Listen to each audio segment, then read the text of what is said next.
This is the Accessibility Supports training module for Oregon's statewide assessment system, required for all district and school test coordinators, as well as test administrators. This training is designed to provide an overview of Oregon's statewide assessment accessibility supports. Resources that support the selection, administration, and evaluation of these supports is also discussed. The Oregon Accessibility Manual, or OAM, was developed to guide the selection and administration of universal tools, designated supports, and accommodations for the current statewide assessments, including summative assessments in mathematics, English language arts, and science, as well as social sciences, English language proficiency, the Oregon Extended Assessments, and the kindergarten assessment. Only those supports included in the OAM may be provided to students during the administration of Oregon's statewide assessments.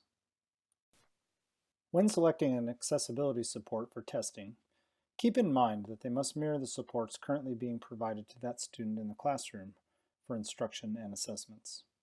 It's never appropriate to introduce a support to a student for the first time during statewide testing. It is important to know the differences between each tier of statewide assessment accessibility supports. Specifically, there are 3 tiers of support: universal tools, designated supports, and accommodations. Each of the 3 tiers of support have different rules for implementation. Universal tools are automatically available to all students and can be student selected. Designated supports are set and tied by test administrators and are available to any student based upon identified need. Accommodations are also set and tied by TAs and are available to students who have that support documented in their IEP or 504 plan. Within each of these tiers, any specific support may be embedded or incorporated into the testing interface, such as text-to-speech, or they may be non-embedded or outside of the testing interface, such as the use of scratch paper. For more details of each tier of support, consult Table 1.1 in the OAM.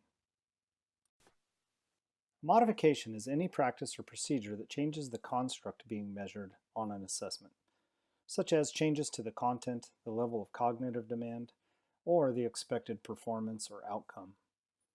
Any support that is not listed in the OAM is considered a modification. Assessments taken under any modified condition are counted as non-participants in all federal and state accountability measures and reports. Having familiarized your student teams with the requirements associated with the use of the 3 tiers of accessibility supports, we turn our attention now to some of the practical tasks involved in the process, including the identification or selection, administration, and evaluation of accessibility supports. For those purposes, we recommend that teams consult the Council of Chief State School Officers Accessibility Manual, specifically Section 3 and the Tools section.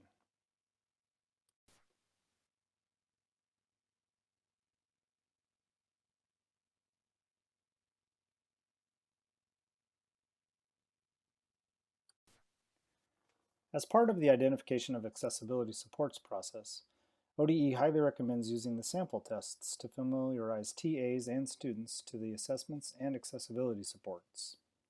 In order to enable any available embedded support in a sample test, a proctored test session will need to be set up. For directions about how to set up a proctored sample assessment, consult the Online Test Administrator User Guide. Please note that it is never appropriate to initiate an operational assessment for this purpose.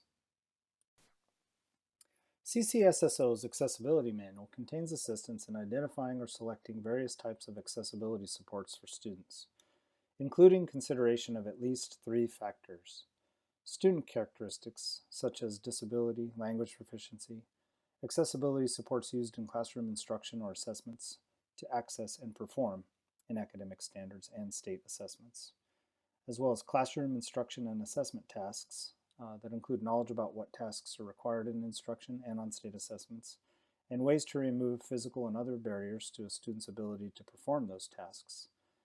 And finally, accessibility policy. Accessibility policies for assessments or for part of an assessment and the consequences of those decisions must be well understood.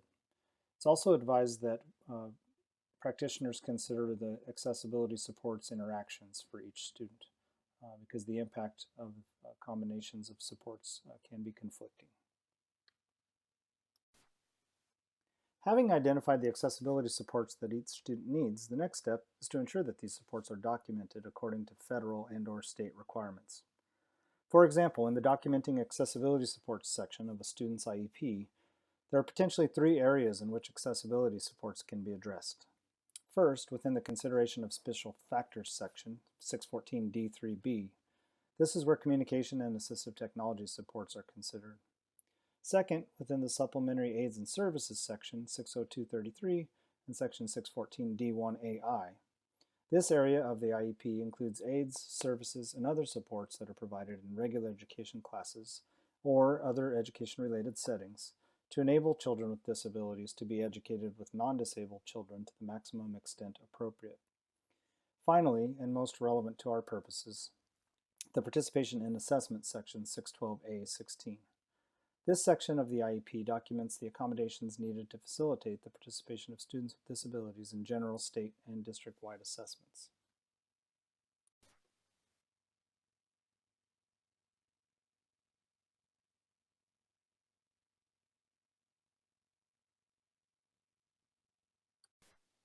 For accessibility supports to be used during administration of an Oregon statewide assessment, the support must be previously approved by the Accessibility Panel, listed in the appropriate test-specific accessibility supports tables in the OAM, implemented during instruction, and familiar to the student prior to testing.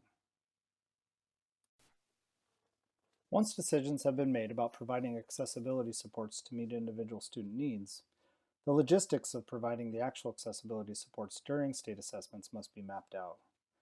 With the move to providing assessments on technology-based platforms, educators must make sure that students have opportunities to become familiar with the technological aspects of the assessment process. Prior to the day of an assessment, teachers should ensure that test administrators know what accessibility supports each student will be using and how to administer them properly. Adherence to guidelines detailing instructions and procedures for the administration of accessibility supports is necessary to ensure that test results reflect actual student knowledge. Test security involves maintaining the confidentiality of test questions and answers and is critical to ensuring the integrity of test and the validity of test results. Test security expectations thus remain intact for administration of accessibility supports.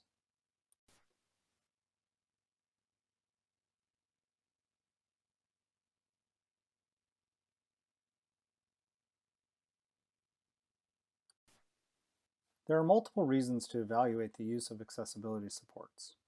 Collecting and analyzing data on the use and effectiveness of supports ensures the meaningful participation of students with disabilities in statewide assessments. Data on the use and impact of those supports during assessments may reveal patterns of use that can inform future decision-making. An evaluation may also indicate areas in which the IEP team, Section 504 Plan Committee, or test administrators need additional training and support. In order to identify systemic patterns, districts may decide to gather information on the implementation of supports during assessment from all schools. Finally, observations conducted during test administration, such as interviews with TAs or students after testing sessions, may yield information that can be used to guide future evaluation processes.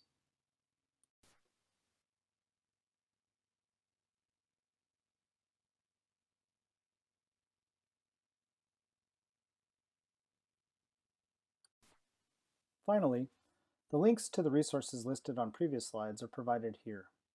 This concludes the Accessibility Support Training module.